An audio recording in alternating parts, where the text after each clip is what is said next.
Okay, so we're starting a new topic today. Hallchot Geniva. Hallchot Geniva. The laws of Geniva, laws of robbery, I guess you would call it.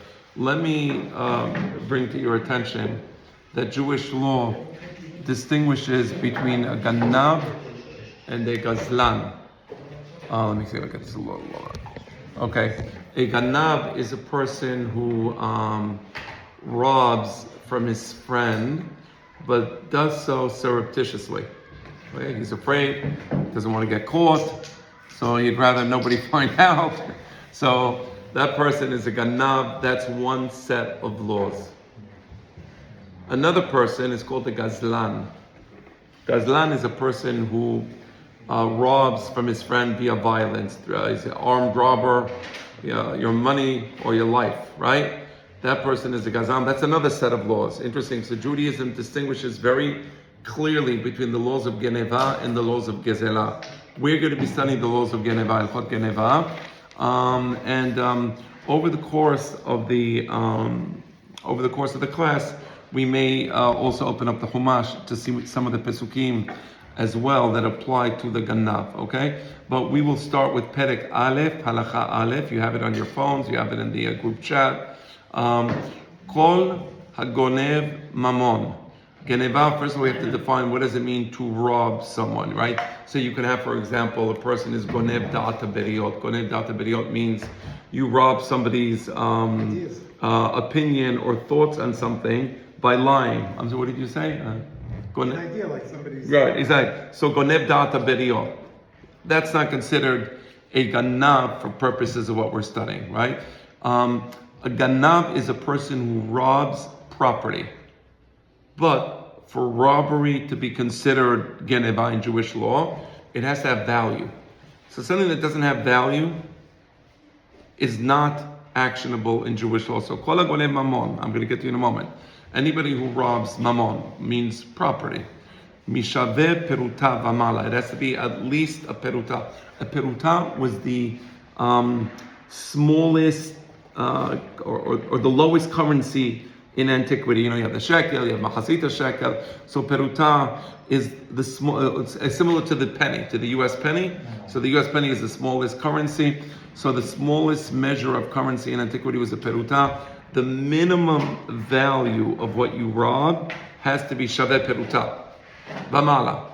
And if you do that, if you rob property that is mishaveh peruta v'mala, over lo ta'aseh, this is isur deoraita. Right? Isur deoraita to rob. The same way there's an isur deoraita to eat basar hazir, to eat behemat teme'ah. There's an isur deoraita to rob. I'm saying that because sometimes people, they're a little lax on this, and they don't. It's not really it's forbidden. It's actually forbidden in the Torah to rob somebody else's property. So shene'emar lo tignovu, explicit in the book of Vayikra. Lo tignovu lo techachashu is ba'amito. Okay, lo tignovu means you should not rob somebody's property, which again has a minimum value.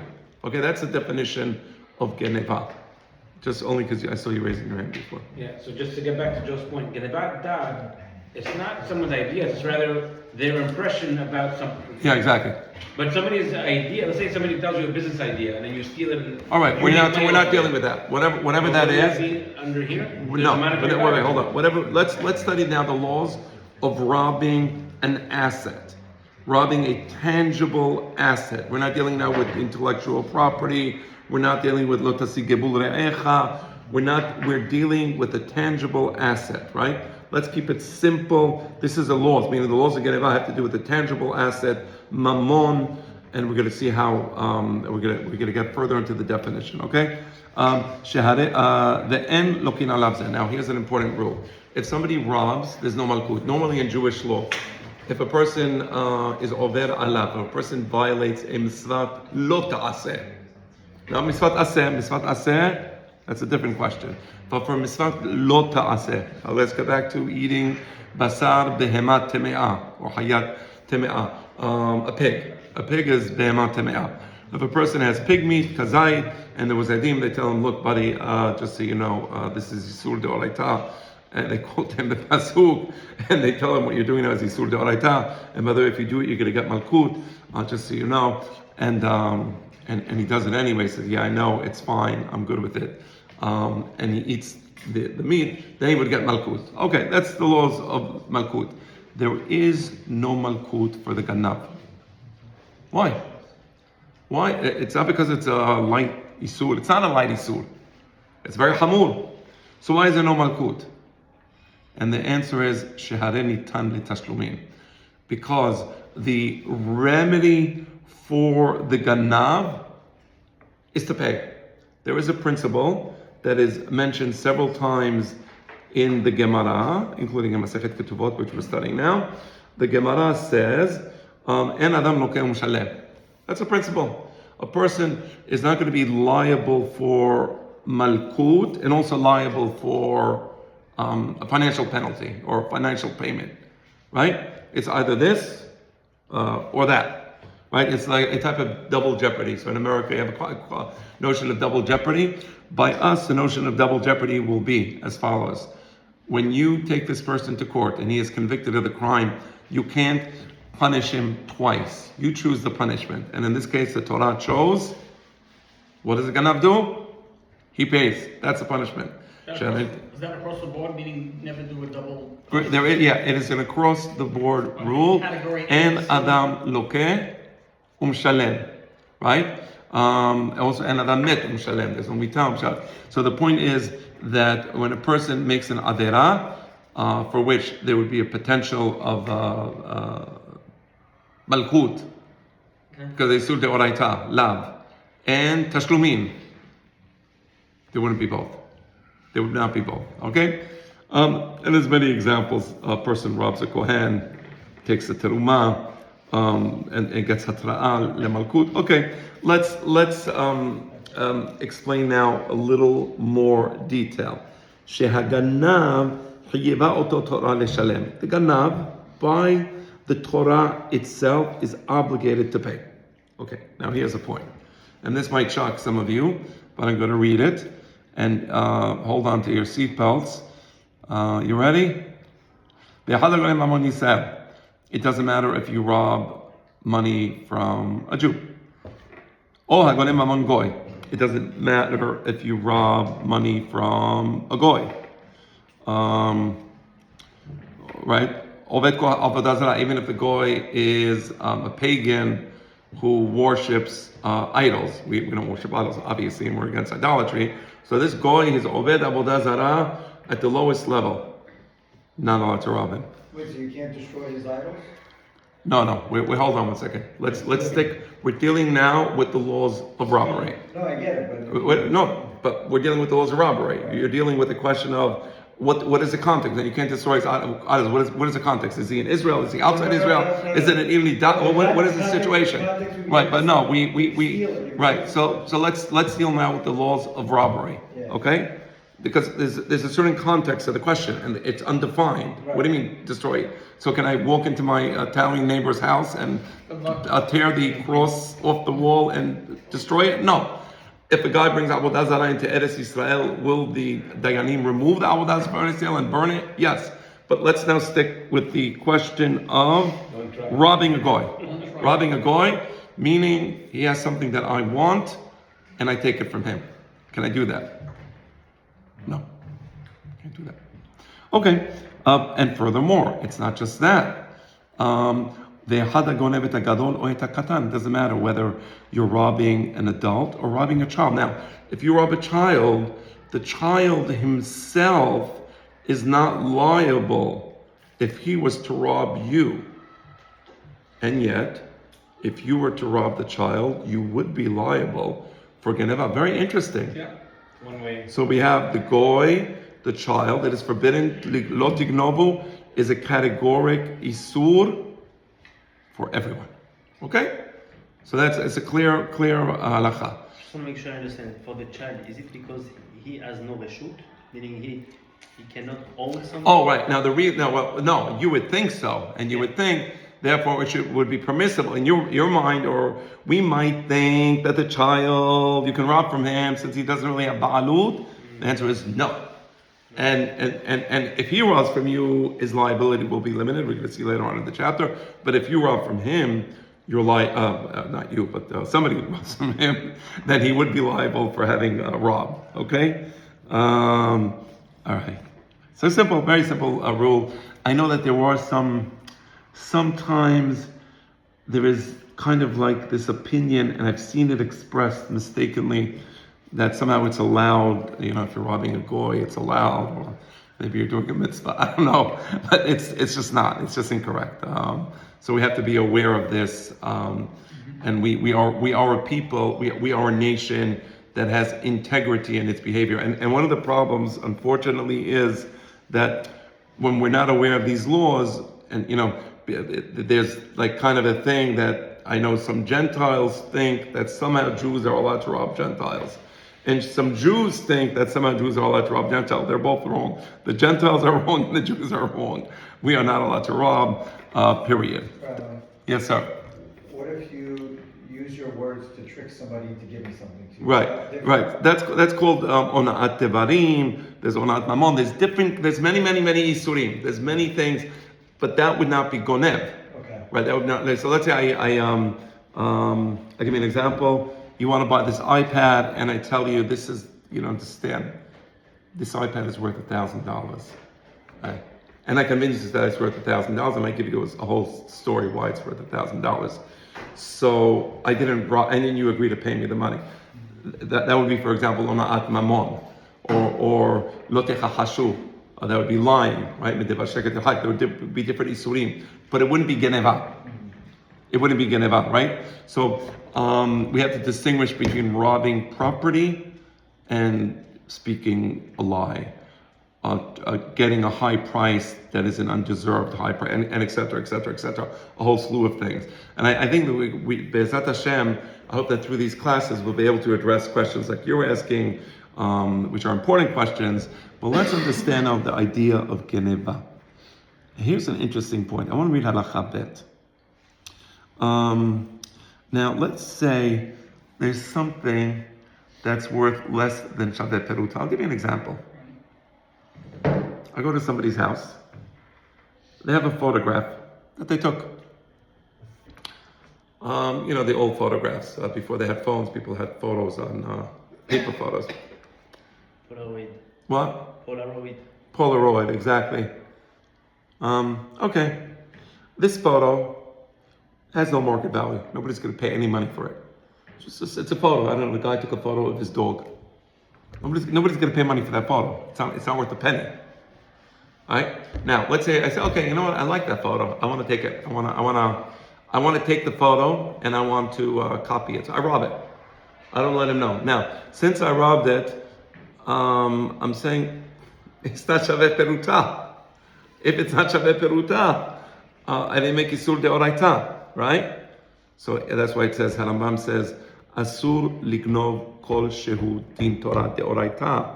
It is forbidden also to rob even something that, Shalom Aleichem, Shimon, how are you? I haven't seen you in a while. Yes. Nice to see you. Okay. So are you on the chat? Are you in the group chat? Yes. The one for this class? Because I copy pasted the material. All right, Mechila. Okay, maybe. Okay, all right. So kol shehu din Torah. Isn't that interesting? So I took the guy's picture. What are you gonna do? It's not worth a penny. You made a suit go like that. Maybe it's not worth a penny. It's true. You're right. It's not worth a penny. The person who did it did he suit like that? Now another thing. I want to be a wise guy. So I go into somebody's house and I take something from them and I leave. But I'm a wise guy. I'm doing it as a joke, a practical joke. Jokes are rarely practical, but whatever. So I take the object. And then the next day, I see the guy's all frantic and losing. I took his phone. I took your phone. What a funny joke. So that's Isul Deoraita. Asul Igno. Derech Secho. But I did it as a joke. It's still forbidden. Right? You understand the law? Mm-hmm. Or I robbed something because I needed to borrow it. So you have a nice motorcycle. I love his motorcycle. Nice Vespa, is it? Yeah, beautiful Vespa. I take it without his permission. I'm going to return it. Yeah. So no, I can't take something without their permission, and but I'm going to return it. It's still geniva, right? I'm sure you would not want me taking your vest on. I probably wouldn't want you going to my driveway at night without telling me and taking my car, right? Right? Nobody wants anybody taking something, without asking for permission or something, או לגנוב על מנת לשלם, or even better, you have a nice pair of sunglasses. I like your sunglasses. I'm going to rob the sunglasses. Not to worry. How much do they cost you? $500. Here's a check for $500. Hopefully it won't bounce. I robbed it with the intention of paying. The intention to pay doesn't mitigate the crime of robbery. The crime of robbery was committed. So you see all these different situations. It was a joke. I was only kidding. I took it temporarily. I was going to return it. I was going to pay you. Okay, and really all that doesn't matter. Yes, sir. All right, it's a serious question, but based on what you just described, so it could be as little as the value of a penny. Yeah. Right? And even if you're borrowing it, stealing it to give it back, borrowing it. Yeah. So I should understand that, let's say, if I'm in your house. Yeah. And I get a phone call, I need to write something down, technically, I can't take a pen off your kitchen counter Right. and write a phone number. Yeah, that's a good question. Now, we're going to study later on the law related to that, but let me give you the heads up because it is related to the laws of Geniva, and that is, if it is something that I am correct in thinking that you would not be makpid, I would be allowed to do it. That's why I brought the example of the vest. That's a very nice, motorcycle, whatever, beautiful moped, whatever it is. Nobody suddenly, where's my vest? Oh my gosh, what happened? Yeah. But if I took a piece of paper and a pen, first of all, my practice would be, is it okay if I wouldn't do it. But let's say I was in an emergency, I had to write something down, and I know that you wouldn't care about that piece of paper, then I may do so. So it's like universally socially acceptable. Yeah, right. Something that most people would not mind, and we're going to study that law as well. It's a very good question, very very good exception, because here there is no hakpada, there is nobody feels wrong, nobody feels hurt by an action like that. As opposed to the picture, which is less than a penny, that guy does care about that picture, like, why did you take that, as opposed to the pen and paper, I don't mind. So that's the difference. Yes. And that's why I guess we have the halacha that you could just take somebody's tefillin to pray. Oh no, so tefillin is another thing. The halacha, the tefillin, because the tefillin is valuable. No, I get it. Maybe, I don't know. Somebody would say yes, I guess. Also, the halacha is as follows. Since if somebody uses my tefillin, it's a zechut for me, because now I get rewarded for my tefillin enabling you to fulfill the mitzvah of tefillin, right? That's a zechut. The owner of the tefillin gets a zechut. So the halacha is zachin le'adam shelo befanav. That's one of the things we could study. Be'ezat Hashem, if we get there, zachin le'adam shelo befanav means I can give you a gift even though you're not here. So for example, let's say I want to give you this iPad. So I can tell Mikey, listen, and now in order for you to own the iPad, you have to take it. Right? So if I say, hey, this iPad is yours, but you didn't take it, I changed my mind. I don't want to give it to you. But once you take it, it's yours. I can't say, I changed my mind, I don't want to give it to you. You say, well, it's already mine. You can't change your mind because I'm already the owner. But Zachil Adam Shalom Befana means, for example, I could go to Mikey and say, you know what, Mark isn't here. I want to give this as a gift to him, and I want the gift to be complete. So I'm going to give it to you. You're going to be his shaliach to receive the gift. At the moment I give you the iPad, you don't become the owner of the iPad. He becomes the owner of the iPad. So zachin le'adam shelo befana means you can give a gift to somebody, even though they're not there and they're not aware of the gift, right? So in the case of the tefillin, if you were to put on my tefillin, you would be giving me a zechut. I don't have to consent to receiving the zechut. You understand? Yeah. So that's why zachin le'adam shelo befanav would allow that. But there's a lot of different details that we can get into about different situations, and Be'ezat Hashem we will get to the halacha that deals with that as well. But for now, just to be Taliban, if it's a kid, Zachin, you can't give it to a kid because he's right. It has to be somebody that has the ability to be a shaliach. Right. You can't come to my house and borrow my things. All right. Now, interesting. All these isurim that we mentioned, there is a psychological aspect to these isurim. Oh, I'm just kidding. I was joking. I robbed it. it was a funny joke, I returned it to him the next day, or things like that. Because the neshama gets affected by the actions of the individual. The actions that an individual does affects his neshama very deeply. So when you undertake actions which are in and of themselves sinful actions, you're hurting the neshama, and you're getting the neshama into a situation where the sin becomes okay, right? So like the person who eats a cheeseburger, first time, oh my gosh, this is pretty disgusting.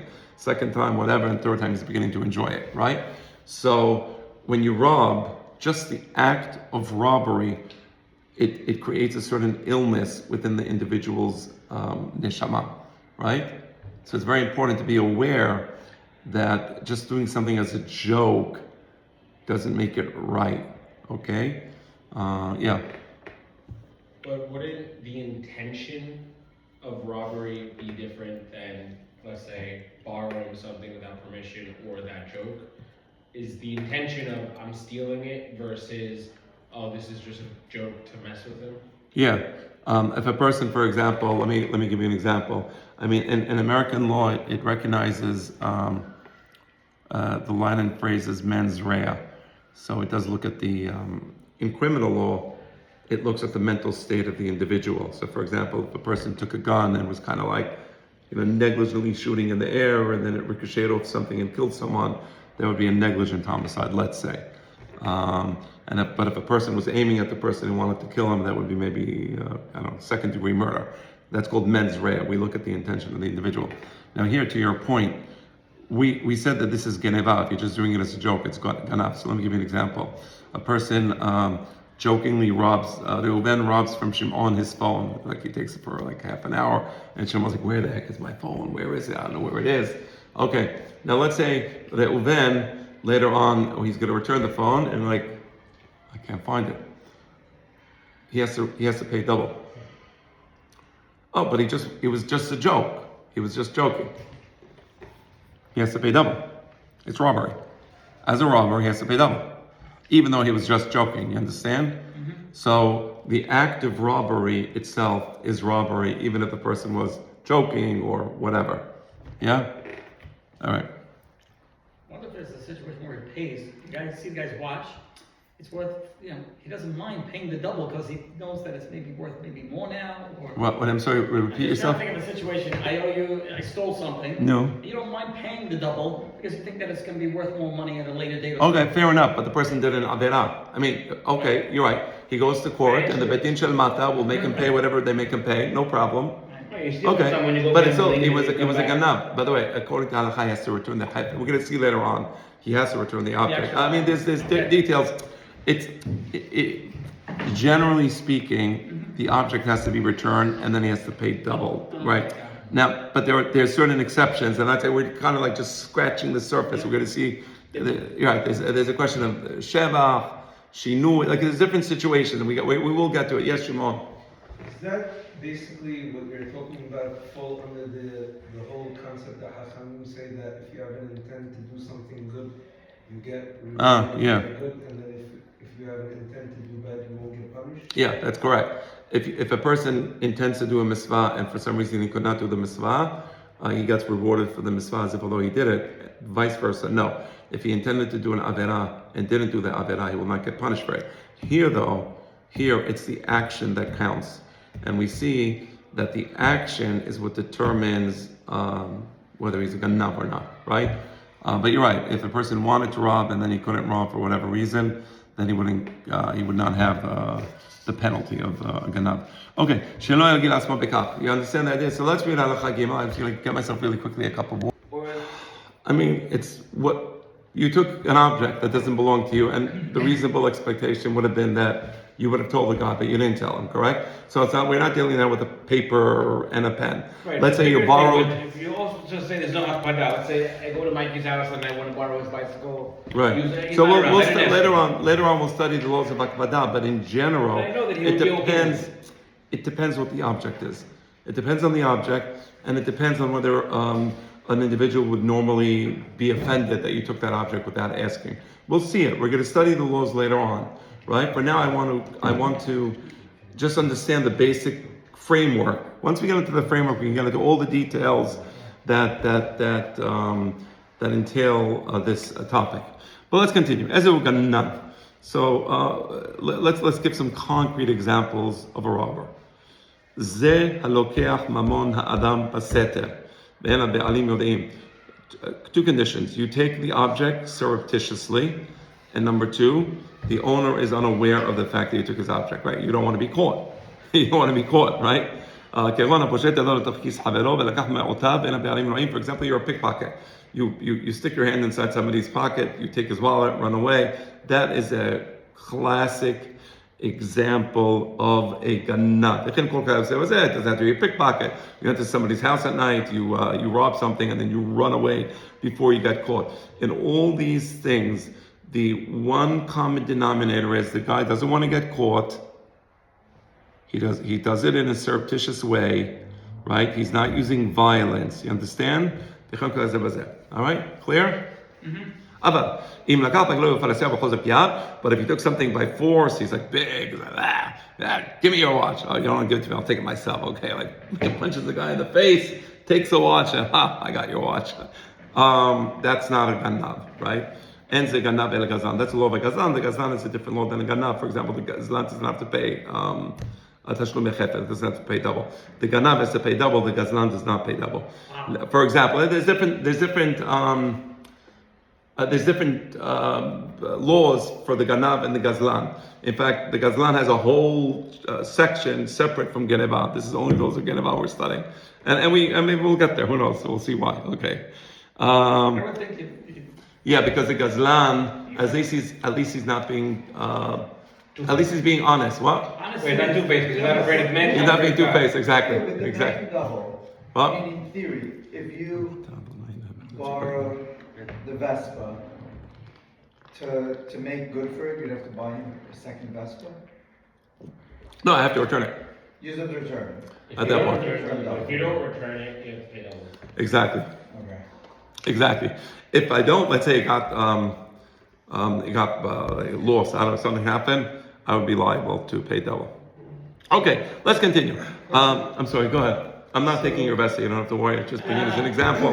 Yeah, but if you steal a car, say for instance, you have to just return the car and it's a done deal? Because here you go to jail. No.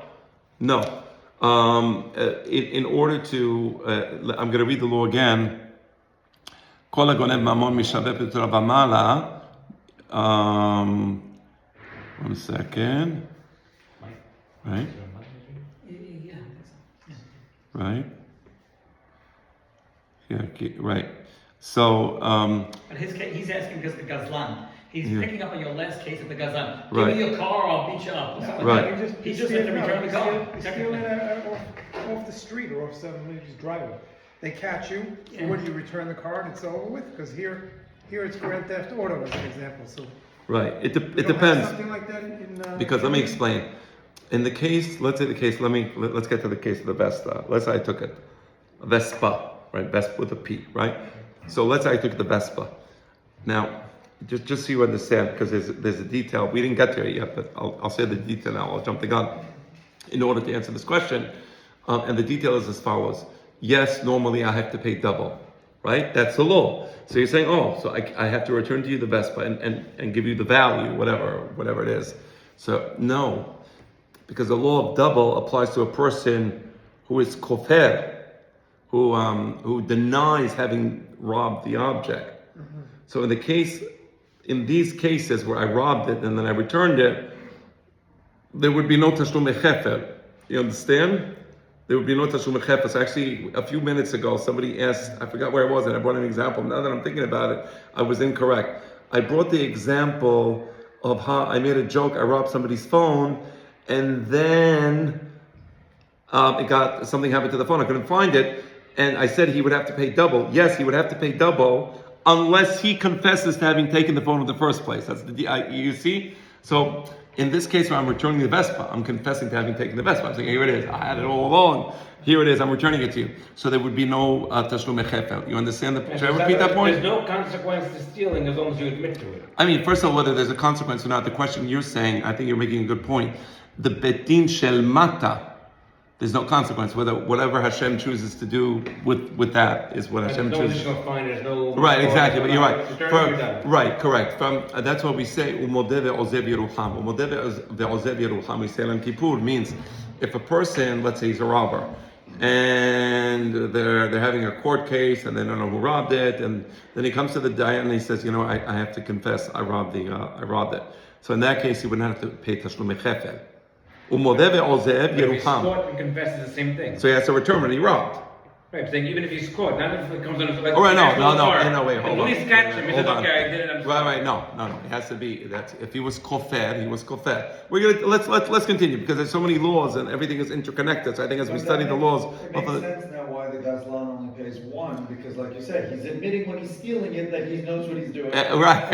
He's never, he never hit it. It's true, by the way. He never denied it. Right? He never denied it. He's still the public. Okay, so let's continue in Halacha Gimel. We said the pickpocket. That's a good example, right? But we said right, armed robbery is not robbery. Okay, let's continue to Halacha Dalet. I'm sorry, not Gimel. Halacha Dalet. Ganav she'ilu alav edim kesherim sheganav. Now, here is how there is liability. This is a question you just asked and you just asked. Here is how there is liability for the Geniva. 2 witnesses come to court and testify. Sheganav. These 2 witnesses say, we saw this person robbing. Hayav leshalem shenayim leba'al hageniva. In that case, the law of double applies. Again, it has to be a situation where he does not admit that he robbed. If he doesn't admit that he robbed, and then 2 people come to court, we know who robbed it, it was him, Reuven was a robber, then he has to pay double. You understand? Im ganav dinar b'shleim shleim. He robbed $1, he has to pay $2. Ganav chalon, he robbed a donkey, or kesut, or clothing, or gaman b'shleim shleim medameh. You double whatever the fair market value of that object is. Nimsam mafsid kashur shebikesh chaser el chaveron. Here's the important point. Why don't we make him pay double? I want you to show you the wisdom of the Torah. The wisdom of the what? He didn't confess. They came and testified on him. They came and testified on him, exactly. Why does he pay double? That's the question. Why double? It's a curse because he didn't confess. Because he didn't confess, correct. But what's the ta'am? What's the omek of the Torah? So it's like a type of ayin tahat ayin. What does ayin tahat ayin mean?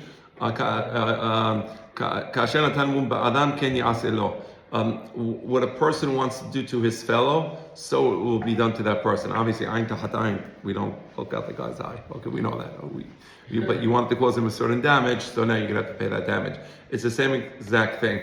You wanted to pay rob $100. Okay, pay back the $100. It's not yours, obviously.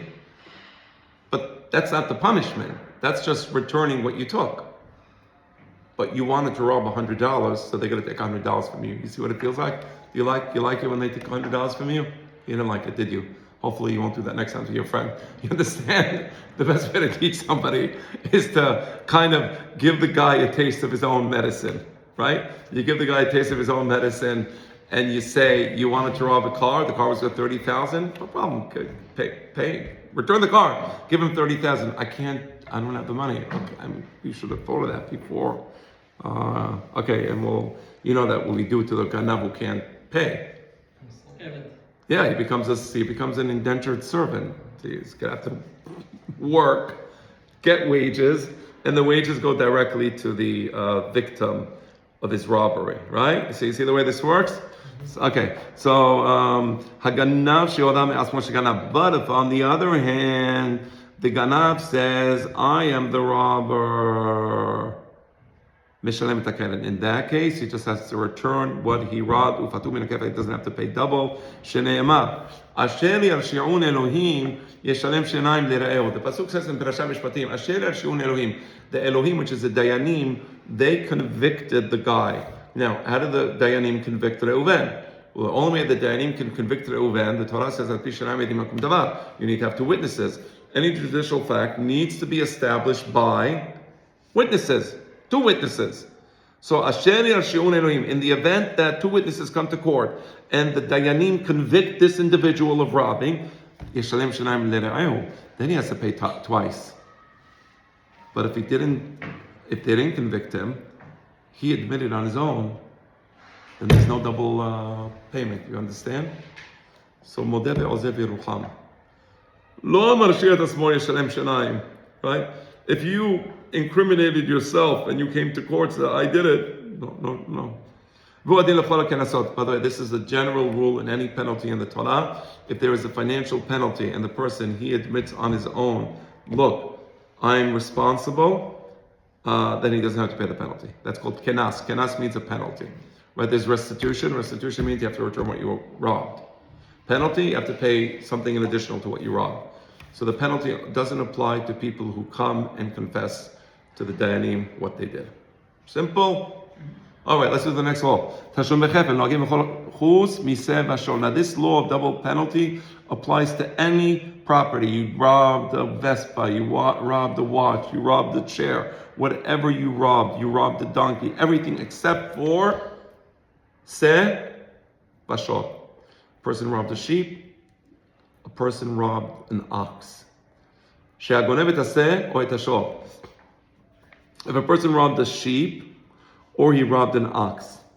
Okay, let's say that was a robbery. And in addition, vetavach, and then he slaughtered the sheep, or he slaughtered the ox. Omachar, or he sold it. Meshalem alaseh tashlumei arba'a. For the sheep, he has to pay times 4. And for the ox, he has to pay times 5. Let me read to you what Rashi says. He brings the, give me a moment, on Parashat Mishpatim. Does he pick it up? Well, you have to pick it up, exactly. That is correct. Let me read to you Rashi on Parashat Mishpatim. He explains it, and as this gentleman correctly said. And then I'm going to give you Harambam's explanation, because it's a different explanation. The explanation I'm giving you now is Rashi. 1 second. All right. Here we go. Yignov. So I'm reading to you Rashi. This is Parashat Mishpatim. It says, Ki yignov ish shor oseh. Robber, he robs either an ox or a sheep, right? Our law. Utvacho, he slaughtered it. Or mecharo, he sold it. Either or. In the case of the ox, Hamisha bakar yishalem tachat hashor. For the ox 5 times. Ve'arba son tachat haseh. For the sheep 4 times. Okay, so you robbed an ox, you slaughtered it, you pay 5 times the value. You robbed an ox, you sold it, you pay 5 times the value, and for the sheep 4 times. Now Rashi. Amar Rabbi Yochanan or Rabban Yochanan ben Zakkai. Im hamakom, has hamakom, I'm sorry. Al kevodan shel beriot. You see that the Torah has some compassion for every living creature, even for this ganav. How do we see? For the ganav or for the sheep? Even for the ganav. How? Shor sheholech beraglav, the ox, that it's easier because he just pulls it and it's going to walk. Velo nitbaza bo haganav, he didn't have to carry it on his shoulders. Meshalem chamisha, in that case you have to pay the full penalty 5 times. Se shenoseo al ketefo, the sheep is not going to come after the stranger, he's going to have to pick it up, right? Meshalem arba'a, you understand? So that's the way Rabban Yochanan ben Zakkai explains it. There's another explanation. The explanation would be Meir. Hold on. Amar Rabbi Meir. Here, Rashi brings also another explanation. Amar Rabbi Meir. Bo'eh kama gedola kocha shel melacha shor shebetalo mi melachto hamisha. He gives a completely different answer. He says no. The ox, it does work. The owner of the ox has the ox. The ox would normally plow the field, for example, right? Whatever you use the ox for, plowing. So now you took away this person's ability to make a living. Meaning, this ox, it does work for the person. And you're stopping it. I saw this crazy thing. There was a lady trying to get to work the other day somewhere in New York. And there were some of these loony demonstrators. And like she said, and she actually says, I'm a black lady, and they were white people. I don't care about skin color, but I'm just repeating what they said. Okay, not that to me skin color is irrelevant, but anyway, she says, I'm a black lady trying to get to work, and you're a white person, and you're blocking me from getting to work. And the guy kind of mocked her. Oh my gosh, you're trying to get to work! Like what a terrible thing. I mean, I guess you're an unemployed left-wing loony Marxist who, like, you get paid by who knows what, so you can mock people for wanting to go to work. But the Torah takes it very seriously. When you rob this guy's ox, that ox was doing work for the person 5 times. Said, but a sheep, Shelo v'talo memelachto. The sheep doesn't do work for the person 4 times. I got 2 different explanations. I want to give you the explanation of Harambam. How many years between Rashi and Rambam? I think that they were close to each other. Harambam was in the 1000s, right? Late 1000s till 1100. And Rashi was around the same time. Yeah. Okay.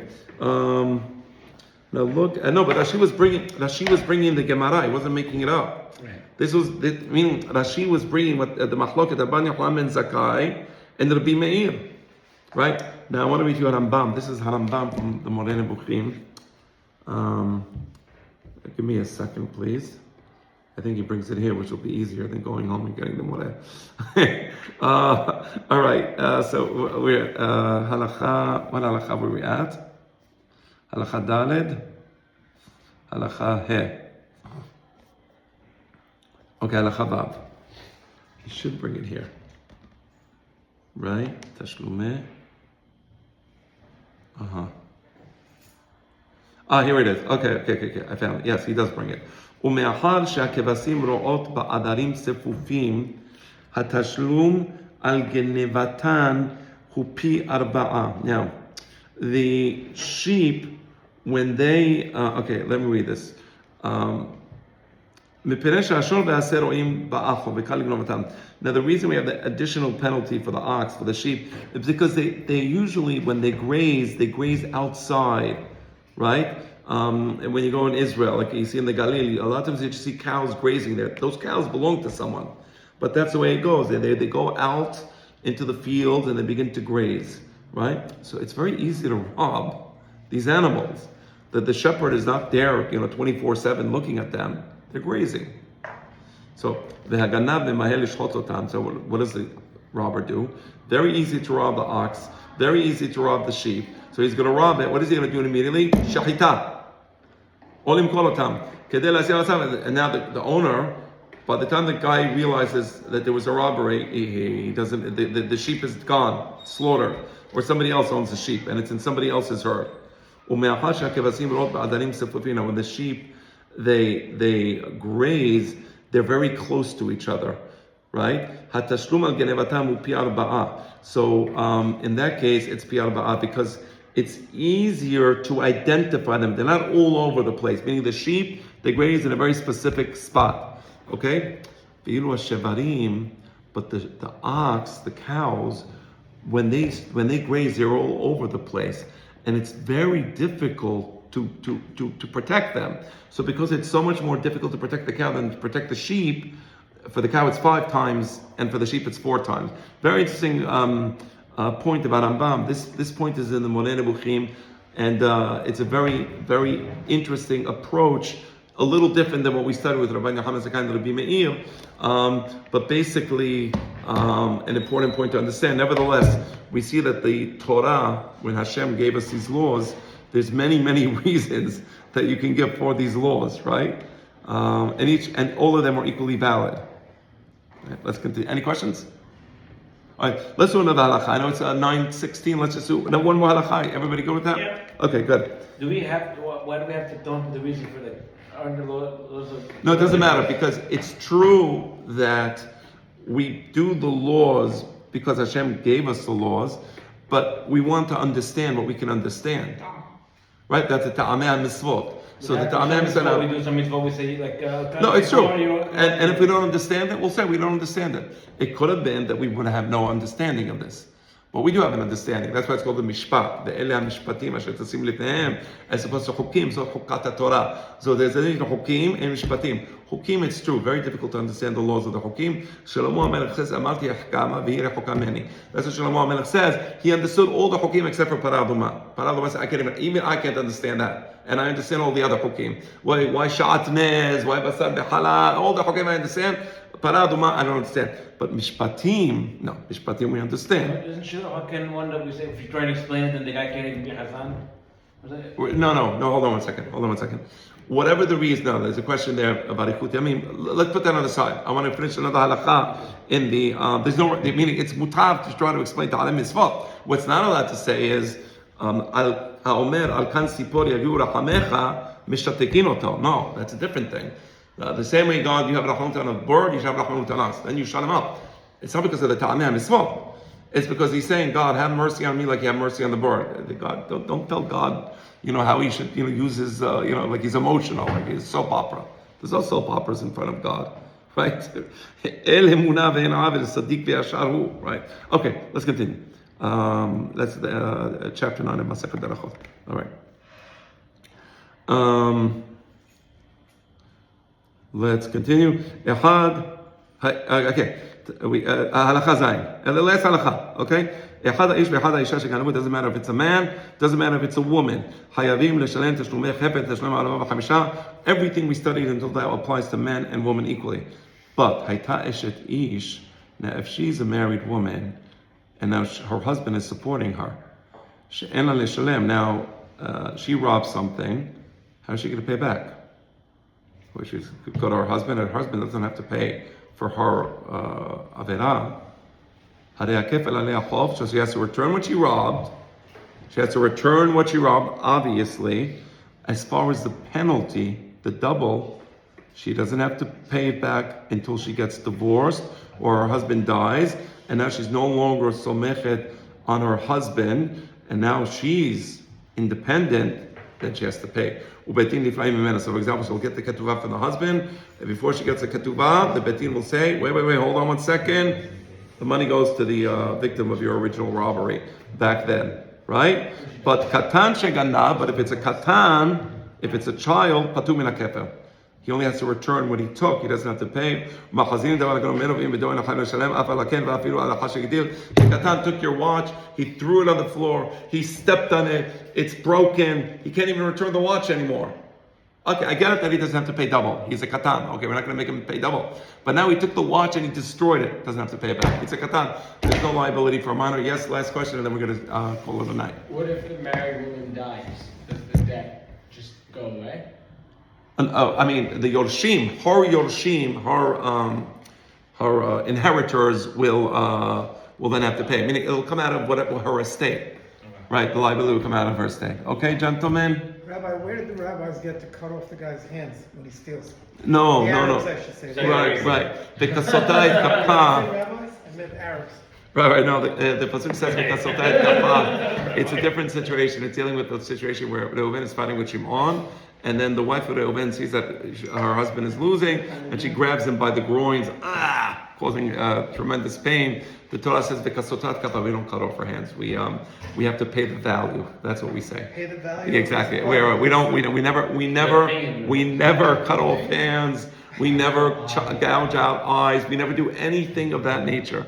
The only physical thing we do is death penalty, if death penalty is appropriate, or malkut. Malkut is important. There is nothing else.